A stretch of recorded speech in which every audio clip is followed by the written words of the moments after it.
Assalamualaikum warahmatullahi wabarakatuh. Perkenalkan, nama saya Sapardiansyah. Saya dari Lokal D1 Manajemen. Di sini saya akan menjelaskan tentang konsep dasar analisis informasi keuangan.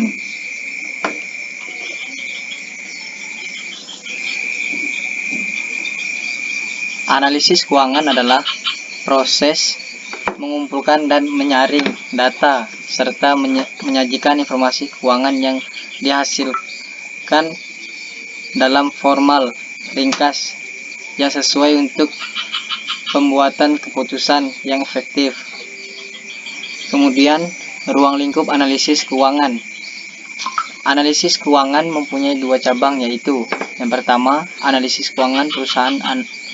Analisis dirancang untuk memperbantu manajer profesional dan pengusaha untuk memulai investasi dan pembelajaran modal, serta keputusan lain yang mempengaruhi kondisi keuangan perusahaan. Yang kedua, analisis surat berharga.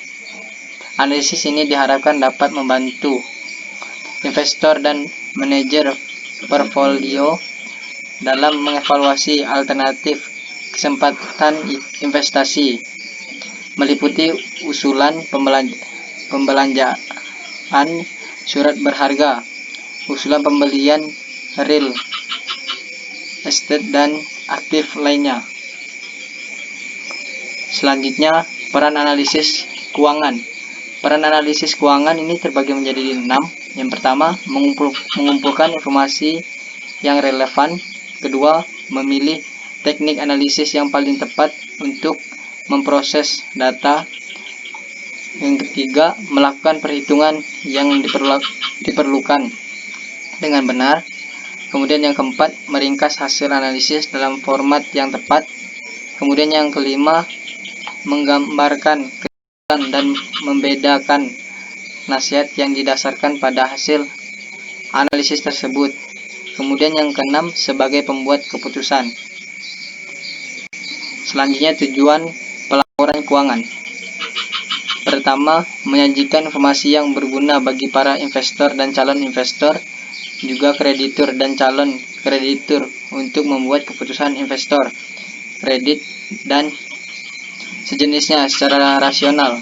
Kemudian yang kedua, menyajikan informasi untuk membantu investor dan calon investor, kreditur dan calon kreditur, dan pemakai lain untuk meramalkan jumlah, waktu, dan ketidakpastian penerimaan masa datang dividen atau bunga dari penjualan atau penelusuran dan dari surat berharga atau pinjaman yang jatuh tempo.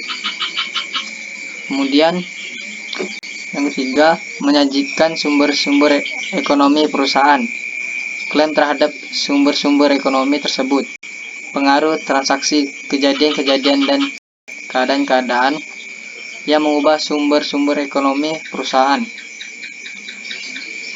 Selanjutnya, karakteristik kualitatif informasi. Akuntansi kuantitas primer. Yang pertama, relevan informasi dikaitkan dengan maksud penggunaan informasi tersebut. Informasi dikaitkan relevan apabila A. mempunyai nilai umpan balik, kemudian B. mempunyai nilai prediktif, yang C. mempunyai substansi tepat waktu. Kemudian yang ini kedua, andal.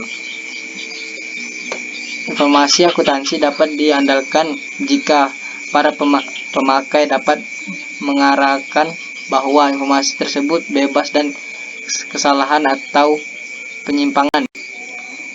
Yang A.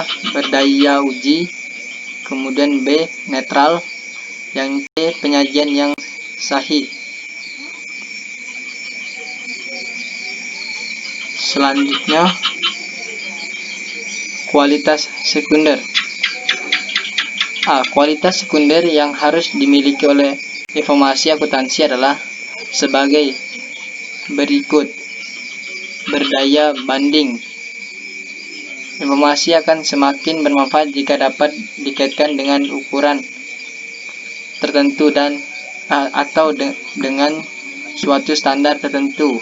Ada dua macam perbandingannya yang dapat dilakukan. Yang pertama, perbandingan horizontal, yaitu perbandingan yang dilakukan terhadap data perusahaan lain. Kemudian perbandingan vertikal, yaitu perbandingan yang dilakukan terhadap data perusahaan tersebut, tetapi untuk periode yang berbeda.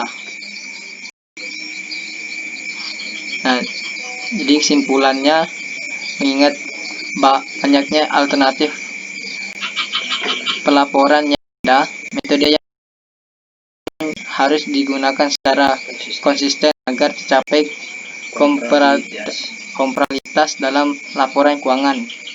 Jadi sekian yang dapat saya sampaikan. Jika ada kesalahan, saya mohon maaf.